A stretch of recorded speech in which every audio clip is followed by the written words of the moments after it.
A leopard's gaze fixes upon a black cobra returning to its den. The cat sits on the threshold of a grave. To lose focus here is to lose everything. The sudden clash shattered the calm, and the warthogs fled in blind panic. The black cobra slithers beneath the leopard's paws. A deadly clash about to erupt.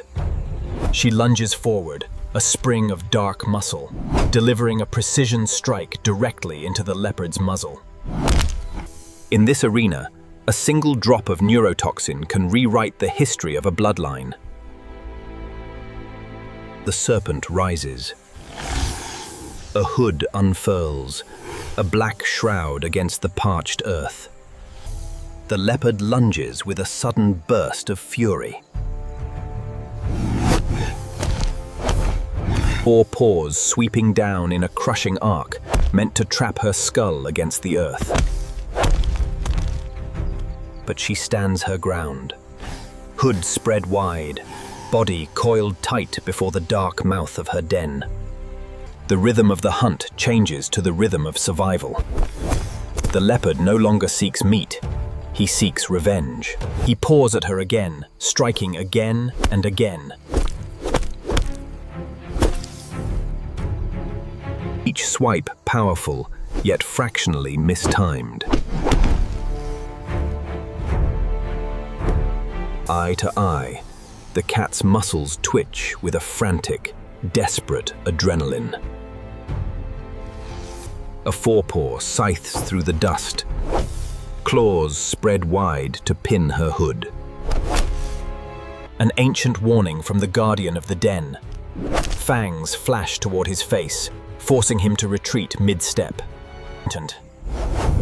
The leopard paces forward once more, testing the boundary. The cobra instantly mirrors the movement. A heavy, velvet paw lashes out, trying to pin the weaving head. Back and forth, they trade empty blows. His strength against her precision. His hesitation against her perfect timing. Neither landing the fatal touch. Venom and muscle stand inches apart. They freeze.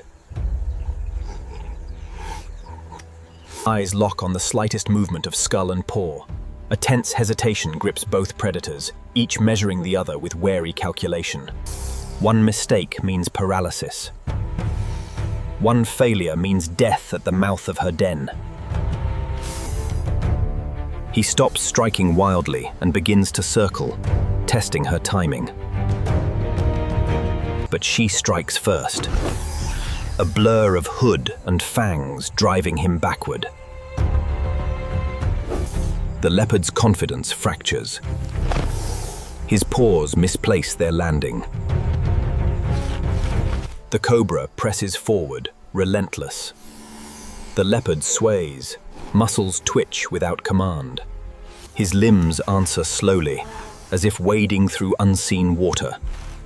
The venom has begun its quiet work. Strength drains. Control slips. The cobra remains. A black needle sewing the earth to the air, guarding the threshold of her home. The savannah holds its breath, waiting for the final heartbeat. But revenge is a powerful stimulant. Through the fog of paralysis, the leopard's brain sends one final, violent command. He explodes from the dust. His jaws snap shut with the force of a closing trap. She thrashes, her long body coiling around his face in a final, desperate embrace. She is a living rope of muscle. He refuses to yield. He shakes his head with the last of his strength, a violent, blurring motion intended to shatter her spine. Though the venom clouds his senses and turns his limbs heavy and unfaithful beneath him. The coiling slows. The ribbon of scales goes slack. He has won. He attempts to stand, to claim his victory, to limp toward the shade. But the debt to the earth must be paid. His limbs are no longer his own. They have become leaden, heavy, and unresponsive. He drops the lifeless weight of his enemy into the dirt. Limbs unresponsive, he collapses beside her. Unable to command the muscles that once ruled the hunt. Heat shimmers above the dry grass. In open ground like this, anything that moves is quickly seen. Leopards often commit to a short burst because the first seconds decide everything. She steps forward, then breaks into a run.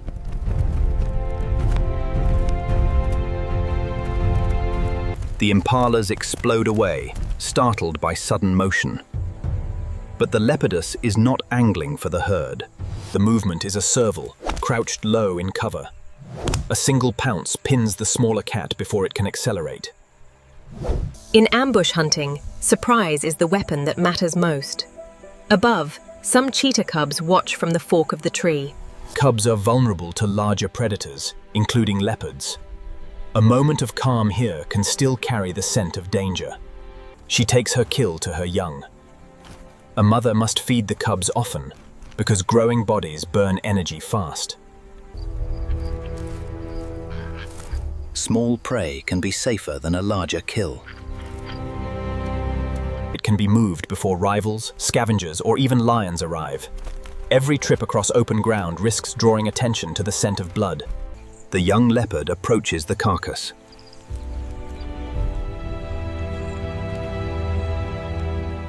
It paws at the serval, then bites and releases, testing its grip. Then it slips into a hollow fallen trunk and begins to eat.